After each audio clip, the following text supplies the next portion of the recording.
রাজ্যের state tribunal থেকে শুরু করে কলকাতা হাইকোর্ট এবং সর্বোপরি সুপ্রিম কোর্ট পর্যন্ত জল গড়িয়েছিল ডিএ, এবং সেই ডিএ নিয়ে দীর্ঘদিনের সরকারি কর্মচারীদের যে আইনি লড়াই, সেই লড়াইয়ের শেষে অবশেষে বড় জয় পেল রাজ্য সরকারি কর্মচারীরা। এবং 26-এর বিধানসভা নির্বাচনের আগে অবশ্যই তৃণমূল সরকারের কাছে একটা বড় ধাক্কা বলা যেতে পারে।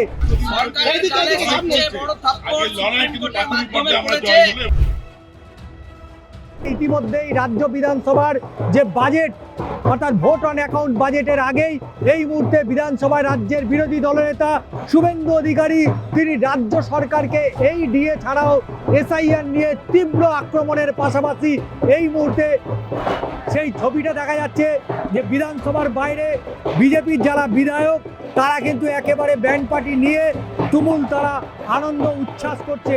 রাজ্য সরকারি কর্মচারীদের যে মহার্ঘ ভাতা, সেই মহার্ঘ ভাতা নিয়ে দীর্ঘদিনের যে আইনি লড়াই, সেই আইনি লড়াই থেকে অবশেষে স্বস্তি পেয়েছে সরকারি কর্মচারীরা। আজকে যেভাবে বললো মহামান্য উচ্চতর আদালত, জাস্টিসরা যেভাবে রায় দিয়েছে এটাই হওয়া দরকার ছিল এবং তাদেরকে ধন্যবাদ জানাই। আমরা ওয়েস্ট বেঙ্গল লেজিসলেচার অপোজিট পক্ষ থেকে সেই রায় যে এটা গণতন্ত্রের জয়, রাজ্য সরকারি কর্মচারীদের জয়, তাদের আন্দোলনের জয়, আমরা ধন্যবাদ জানাই। 26-এর বিধানসভা নির্বাচনের আগে এই জয়টাকে আপনারা কিভাবে দেখছেন? এই তো দেখতেই পাচ্ছেন, আমরা বাজনা মিষ্টি মুখ করে এই জয়কে উৎসর্গ করছি সারা পশ্চিমবঙ্গবাসী তথা রাজ্য সরকারি কর্মচারীদের। মমতা বন্দ্যোপাধ্যায় দিল্লিতে সুপ্রিম কোর্টে গিয়ে সরাসরি মামলা করেছেন এবং তারপরে আজকে সুপ্রিম কোর্টে এত বড় হার। এই হাট একেবারে সেই কবিগুরু রবীন্দ্রনাথ ঠাকুরের হাট, কত না চিহ্ন চরণ চিহ্ন ছড়ানো সেটাই ঘিরে। এখানে প্রচুর মানুষ এসেছে আন্দোলনে, তারা সামিল হয়েছে, সে আন্দোলন সফল হয়েছে। সে আন্দোলনকে আমরা সাধুবাদ জানাই। গণতন্ত্রের জয় এবং মহামান্য উচ্চতর আদালতের যে সমস্ত বিচারকবৃন্দ ছিলেন তাদেরকে ধন্যবাদ জ্ঞাপন করি আমরা 140 কোটি মানুষের পক্ষ থেকে। এই ন্যায্য অধিকার ডিএর দাবিতে সর্বস্তরের দলমত নির্বিশেষে কর্মচারী, শিক্ষক, পেনশনার, পুলিশ কর্মী সবার সঙ্গে ছিলাম।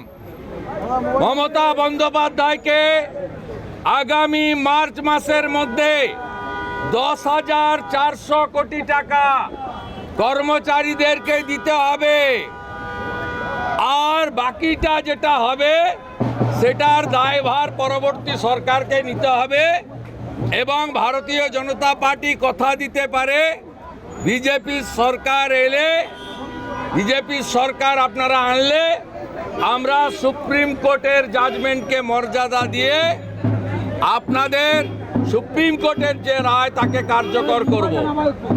মমতা বন্দ্যোপাধ্যায় স্যাটের অর্ডার মানেননি, সিঙ্গেল বেঞ্চের অর্ডার মানেননি, ডিভিশন বেঞ্চের অর্ডার মানেননি, এমনকি 25% দেওয়ার যে অর্ডার দিয়েছিল সেই অর্ডারও মানেননি।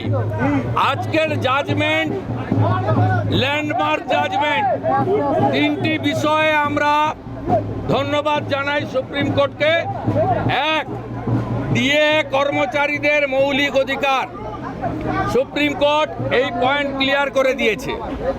সুপ্রিম কোর্ট তৎক্ষণাৎ 31 মার্চের মধ্যে 25% অর্থাৎ 10,400 কোটি টাকা দিয়ে দিতে বলেছে। বাকি 75% 30 মে 2026-এর মধ্যে দিতে বলেছে। নির্ধারণের ক্ষেত্রে অবসরপ্রাপ্ত বিচারপতি এবং ক্যাগের প্রতিনিধিদের নিয়ে কমিটি করে দিয়েছেন, যাতে রাজ্য সরকারের কোনো প্রতিনিধি নেই। রাজ্য সরকারের খবরদারি, মাতব্বরি, সমস্ত চক্রান্তকে সুপ্রিম কোর্ট আজকে ধুয়ে মুছে সাফ করে দিয়েছে। হেরেছে, হেরেছে, মমতা হেরেছে। ওনাদের এই ঐতিহাসিক জয়, ঐতিহাসিক লড়াইকে অভিনন্দন। আর এই সরকারি কর্মচারীদের জয় এবং রাজ্যের সরকারের ব্যান্ড বাজা দুটোকে সামনে রেখে, ওই যে দেখুন নীলাদ্রি ডানা ব্যান্ড বাজাচ্ছে, এই সরকারের ব্যান্ড বেজেছে। এবার কমপ্লায়েন্স করে কিনা আমরা দেখব।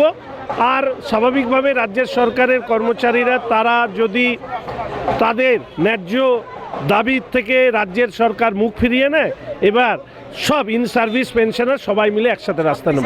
আরে পেলে ওই যে কি বলে পার্ট টাইমার রাজনীতিবিদ ফুল টাইমার তোলাবাজ বলছিল না, কোর্টে জিতেছি ভোটে জিতবো, কোর্টে হেরেছে ভোটেও হারবে।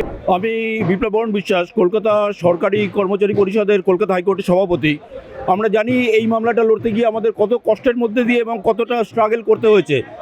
আমি প্রথমেই একটি কথা বলতে পারি যে এই মামলাটা সত্যি কথা বলতে আমরা এই জায়গায় পৌঁছাতেই পারতাম না যদি মহামান্য শুভেন্দু অধিকারী মহাশয় আমাদেরকে সাহায্য না করতেন। উনি সরকারি কর্মচারী পরিষদকে নিয়ার অ্যাবাউট 70 লক্ষ টাকা উনি দান করে অনুদান দিয়েছেন, যার ফলে আমরা মামলাটা লড়তে পেরেছি। এটা একটা কঠিন লড়াই ছিল।